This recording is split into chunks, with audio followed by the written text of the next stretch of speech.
ग्वालियर में मौजूद केंद्रीय मंत्री ज्योतिरादित्य सिंधिया ने देश और प्रदेशवासियों को दी जन्माष्टमी की शुभकामनाएं दी हैं। उन्होंने कहा कि भगवान श्री कृष्ण के रास्ते पर हम सभी चलना चाहिए। मैंने भी भगवान श्री कृष्ण का पूजन कर सौभाग्य प्राप्त किया है। जीवन में मोक्ष प्राप्ति के लिए अच्छे कर्म की सीख भगवान श्री कृष्ण से मिलती है।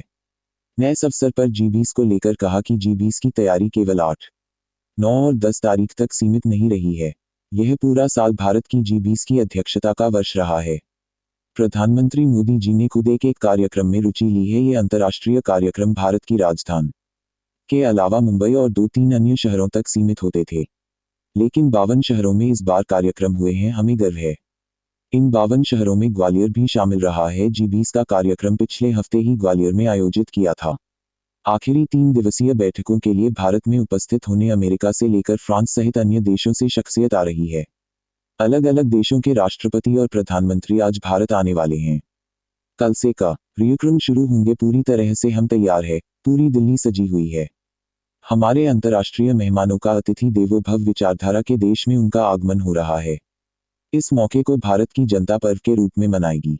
देश विदेश के नेताओं के दिमाग में ही नहीं बल्कि दिल और मन में भी एक अमिट छाप भारत की जनता जरूर छोड़ेगी। केंद्रीय मंत्री ज्योतिरादित्य सिंधिया ने कमलनाथ द्वारा कथा कराने, दूसरी तरफ इंडिया गठबंधन से जुड़ लोग के सनातन को खत्म करने की बात कहने पर बोले, कहा कि इंडिया गठबंधन जिस तरीके से सनातन धर्म पर टीका टिप्पणी कर रही है, ऐसे अनुचित बयानों की जितनी भी हम निंदा करें कम है। इंडिया गठबंधन के लोगों का कहना है कि सनातन धर्म का विनाश होना चाहिए। सनातन धर्म पूर्ण रूप से नष्ट हो जाना चाहिए। यही है इंडिया गठबंधन का असली चेहरा उजागर करता है, जो मध्य प्रदेश और देश की जनता के समक्ष में रखना चाहता हूँ। ये एक गुट 28 दलों की देश को विनाश के पथ पर ले जाने के लिए, सनातन धर्म को नष्ट करने के लिए, भ्रष्टाचार व्यापक करने के लिए, तुष्टीकरण व्यापक करने के लिए, यही इनका असली चेहरा है। जन्माष्टमी के पर्व पर मेरे तरफ से सभी हमारे प्रदेशवासियों को हृदय की गहराइयों से बहुत बहुत बधाई। भगवान श्री कृष्ण के दिखाए हुए रास्ते पे हम लोग सब चलें। कल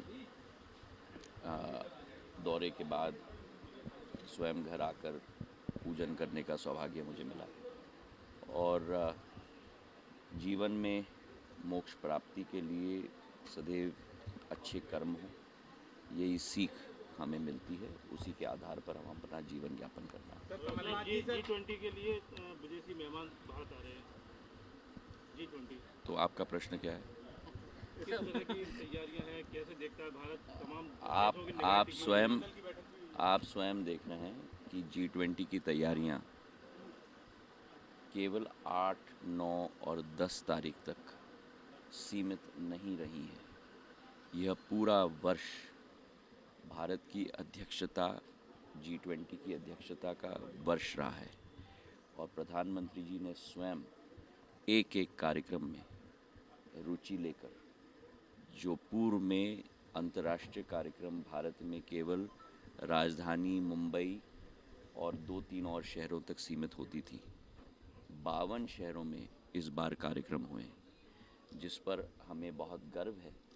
उन 52 शहरों में ग्वालियर भी शामिल है। B20 का कार्यक्रम पिछले हफ्ते हमने ग्वालियर में ही आयोजित किया था और अब इसकी अंतिम श्रेणी तक हम लोग पहुंच चुके हैं, जहां विश्व के राष्ट्रपति एवं प्रधानमंत्री आखिरी 3 दिवसीय बैठकों के लिए भारत में उपस्थित होंगे।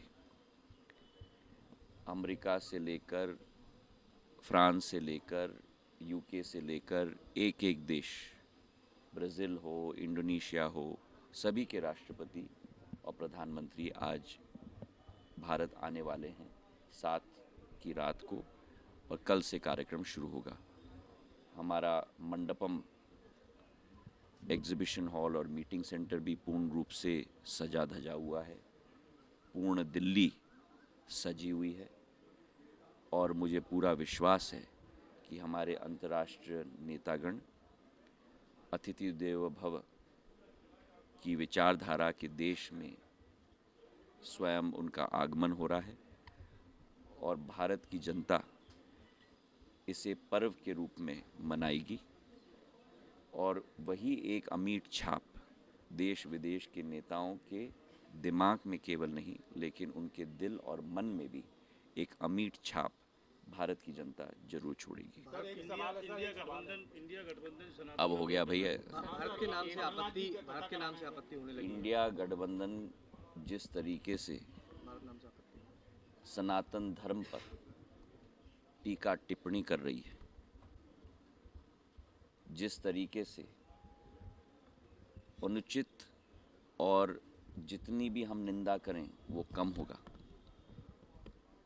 उनका कहना है कि सनातन धर्म का विनाश होना चाहिए, सनातन धर्म पूर्ण रूप से नष्ट हो जाना चाहिए। यही है इंडिया गठबंधन का असली चेहरा, जो मध्य प्रदेश की जनता और देश की जनता के समक्ष मैं रखना चाहता हूँ।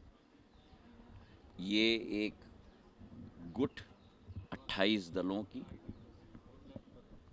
देश को विनाश के पथ पे ले जाने के लिए, सनातन धर्म को नष्ट करने के लिए, भ्रष्टाचार व्यापक करने के लिए, तुष्टीकरण व्यापक करने के लिए, यही इनका असली चेहरा है। बहुत बहुत धन्यवाद।